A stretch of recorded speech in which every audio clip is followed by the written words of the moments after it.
welcome. You're watching Unplugged TV India. I am Alice Francis. Thanks for tuning in. Starting with the big news, the rupee hit 80 per dollar at an all-time low. People of India are still waiting for the Achhe Din.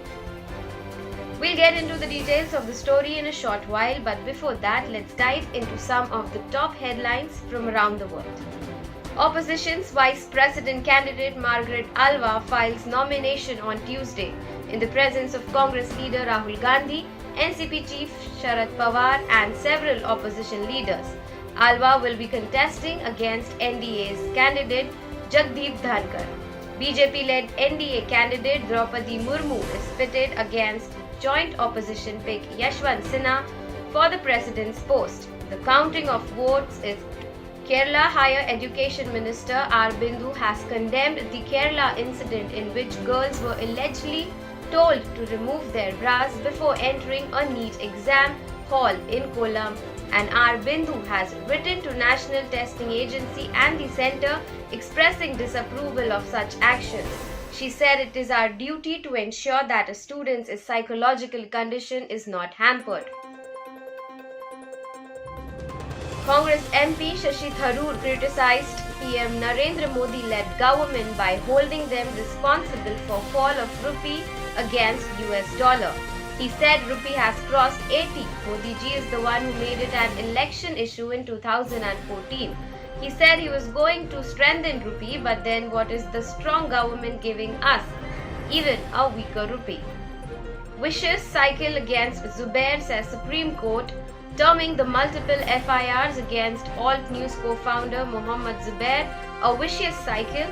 The Supreme Court ordered the UP government to not take precipitative steps against him until the next hearing. Justice D.Y. Chandrachud said, "What seems to be happening is as he gets bail in one case, he is remanded in another. This vicious cycle is continuing." Russian President Vladimir Putin is in Tehran for talks with Iranian Supreme Leader Ayatollah Khamenei. Meanwhile, Putin said that it is impossible for the West to isolate Russia from the rest of the world and reverse the country's development back by decades. Western countries, including the US and UK, imposed several financial sanctions on Russia following its invasion of Ukraine. Britain's former finance minister Rishi Sunak held on to his lead in the race to become Britain's next prime minister on Monday, as another hopeful was knocked out, leaving four candidates in an increasingly bitter contest to replace Boris Johnson.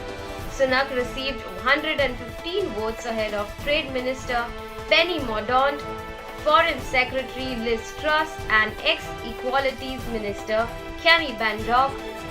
These four candidates entered the fourth round of voting on Tuesday. Sri Lanka's main opposition leader, Sajith Premadasa, withdrew from the country's presidential election on Tuesday in favor of a ruling party dissident. Minutes before nominations formally opened, Premadasa tweeted that, "For the greater good of my country that I love and the people I cherish, his party will support Dallas Allah Perama, a former media minister, to replace Gotabaya Rajapaksa, who resigned last week."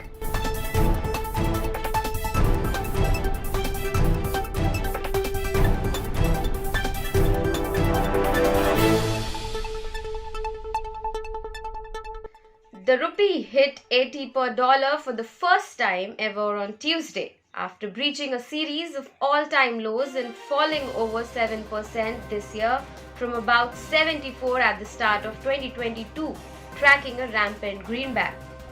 The real fear now is that after the rupee breached the 80 to a dollar level, the fall could be even steeper, as a break of a key psychological rate increases bets in favor of a free fall after, as we have witnessed since the rupee weakened beyond the 77 per dollar rate. First, let us know how this fall has occurred. The rupee is weakening against the dollar because in the market there is a greater demand for dollars than there is for the rupee. The Union government on Monday admitted in Parliament that the value of the Indian rupee against the dollar has fallen by rupees 25.39% in the last 8 years.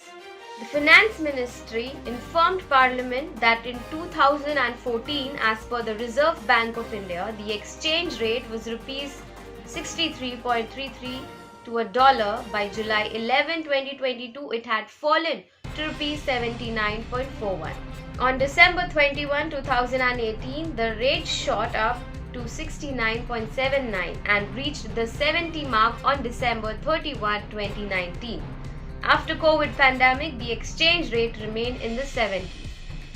Now, Finance Minister Nirmala Sitharaman said in the Lok Sabha that global factors such as the Russia-Ukraine conflict, soaring fuel price, and tightening of the global financial conditions were the major reasons for the weakening of the Indian rupee against the US dollar. The Finance Minister, however, said that the decline of the Indian currency is not an isolated phenomenon, and currencies such as the British pound, the Japanese yen, and the euro have weakened more than the Indian rupees against the US dollar, and as a result, the Indian rupee has strengthened against these currencies in 2022. Now, how does the weak rupee against the dollar affect us, the public? Higher costs of imports. A weaker currency makes international purchases more expensive, as you need to pay more rupees for the same product than you did previously. For example, if you were getting a foreign product for $1 in January, then you had to pay 74 rupees back then. But with the Indian currency weakening to 80 per dollar, you would not need to pay 80 rupees for the same product. The current trend suggests prices of foreign goods could rise further on expectations of more rupee weakening ahead. Higher fuel and energy prices. India imports over 80% of its oil needs, and a weakening currency adds to the cost of international oil and energy products. That will result in higher fuel and energy prices for consumers in India as oil refineries and marketing companies pass on the additional exchange rate burden. Oil prices have risen 2% because of global factors, but 6% more because of the rupee's decline. Now, the higher inflation. Should the INR depreciate by 5% from the baseline, inflation could edge up by around 20 bps, while GDP growth could be higher by around 15 bps through increased net exports, according to the RBI April Monetary Policy Report. Pay more for foreign education and international travel. A weakening currency will mean that you would now have to pay more for the same foreign education and international travel than you did before.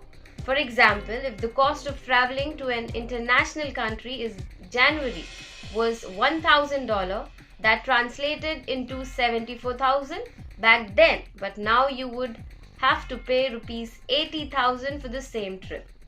The rupee has weakened by over 7% this year against the dollar, suggesting US education and travel has become 7% more expensive in just the last 6 months.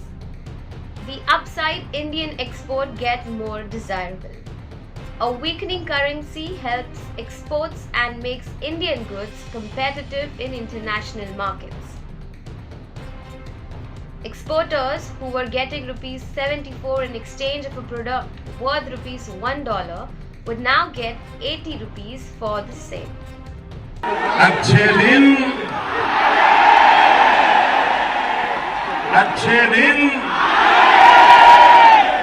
वाह. Here I would like to mention a quote by James Garfield. Whomsoever controls the volume of money in any country is absolute master of all industry and commerce, and when you realize that the entire system is very easily controlled, one way or the another, by a few powerful men at the top, you will not have to be told how periods of inflation and depression originate. Now this is 2022. During the 2019 election, the Bharatiya Janata Party, which is in power now, had made many promises, one of which was inflation. In 2014, while campaigning for the general elections, Narendra Modi promised that he would bring back thousands of crores of black money stacked by Indian tax residents in Swiss banks and would deposit rupees 15 lakh from it in every Indian citizen's bank account. However, between May 2014 and now, Modi has not given any specific details about the amount of black money in Swiss banks, the sum that has been or is in the process of being brought back to India, or the total revenue collected in taxes and penalties. The Prime Minister has failed miserably to fulfill his promises, and there are many reasons for this failure. The plunge of the rupee reminded people how Narendra Modi, as the then Gujarat Chief Minister and BJP's Prime Ministerial candidate, had mocked the government and the then Prime Minister Dr. Manmohan Singh. During 2013-14, the rupee was fluctuating between rupees 56 and 62, and both Bharatiya Janata Party and the Gujarat Chief Minister, Modi ji, had blamed the then UPA government for inept handling and management of currency. India is 103rd among 119 nations on the Global Hunger Index. It loses hundreds of billions of dollars annually in tax revenue, money that could reduce poverty-related deaths. The Modi government came to power on the promise of Achhe Din, and people of India are still wondering what the definition of BJP's Achhe Din is. The promise of Modi remains a distant dream even today. Thank you for watching Unplugged TV India. If you like the video, please hit like, subscribe and share, and also click the bell icon to get the latest updates.